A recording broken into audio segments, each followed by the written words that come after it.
नमस्कार मंडळी. तर आजचा व्हिडिओ थोडा वेगळा विषय आहे. कारण हा आपण गायींला जे गोरे होतात त्याच्यावर बनवतोय, त्यामुळं व्हिडिओ थोडा मोठा होईल.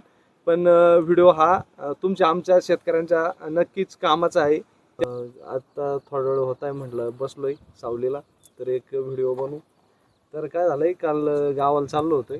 तर आमच्या इथनं आश्वीतून जो निमगाव जाळी रोड जातोय, तर पाटापाटानी तर त्या ओढ्यात दोन गोरे सोडलेले होते. आणि आमच्या इथं पण एक लेंडी नाला म्हणून आहे, ओढा आहे मोठा, तिथं पण दोन गोरे सोडलेले होते. तर इतकं ऊन आहे, समजा आपण म्हणतो या उन्हात काम करायचं नाही, असं करायचं नाही, उष्मघाती. तर ते गोरे अक्षरशः तळतळून मरायची वेळ आहे. आणि तसे पण ते मरणारच आहे. आता काही शेतकरी म्हणतील का मग तुम्हाला दिसते तुम्ही घरी का नाही नेले. तर मी म्हणतोय, आता आमच्या गावात इतकं मोठा दूध धंदा आहे का किमान जर विचार केलाय, आमच्या गावातच रोजचे 10-20 गोरे होत असतील. असे जर प्रत्येक गोरे जर आपण घरी आणायचे ठरवले तर ही गोष्ट काही शक्य नाही आहे. आणि शेतकऱ्यांची पण काही चूक नाही आहे, शासनाचेच काही धोरणं आहे चुकीचे झाले असं मला वाटतंय.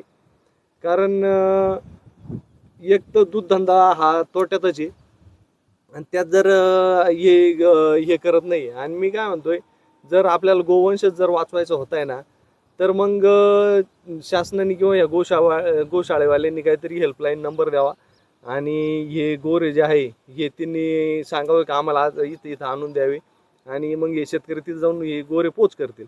आणि आता जे जे गोरे जन्माला येत आहे, आणि जर हे जर शेतकरी तिथं घेऊन गेले तर गोशाळेवाले अजिबात कॉपरेट करत नाही, अजिबात सहकार्य करत नाहीये. ते गोरे काय ते घ्यायला तयार नाहीये. गोशाळेवाल्यांनी सोडून दिलेत. गोशाळेवाले म्हणजे, आणि मला काय म्हणायचंय, जो जो आता या गोष्टीला आपल्या इथं हे कठोर म्हणजे आपलं कसं म्हणतोय, हे गोरेंचं हे काय होतं हे सगळ्यांना माहिती आहे. शेतकऱ्याकडून नेल्यानंतर हे जेव्हापासून बंद झालंय आणि आतापर्यंत जेवढे गोशाळेत गोरे आले, तर ह्या गोऱ्यांचं पुढं काय झालंय.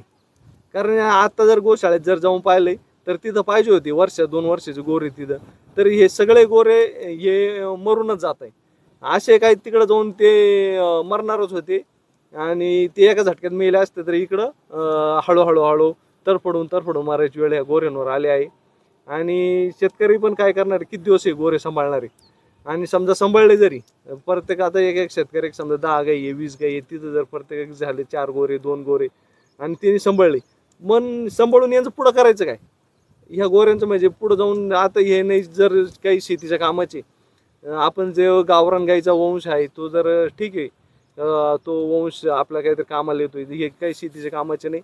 आणि हे म्हणजे मला काय म्हणायचं, ह्या मेंढ्यावाल्यांच्या मेंढ्या जर शेतात गेल्या तर आपले शेतकरी भरपूर आरडतात. आणि हे जर गोरे जर उद्या मोठे होऊन जर शेतात नुकसानी करायला लागले तर याचं काय होईल. त्यामुळं ह्या गोष्टीचा एकदम गांभीर्याने विचार करायची गरज आहे.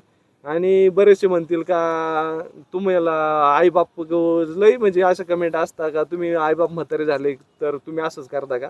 तर तुम्ही ग्रामीण भागात आमच्या खेडेगावात येऊन पहा, तर असं कोणताच शेतकरी नाही का त्याचं असं तुम्हाला आईबाप तुम्हाला हे दिसतील, ते ओट्यावर काहीतरी बसलेले दिसतील ते किती.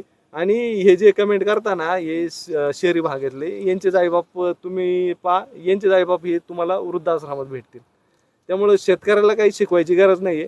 पण मग शासनाने कुठेतरी एक चांगले निर्णय घेऊन यांचे हे करणे.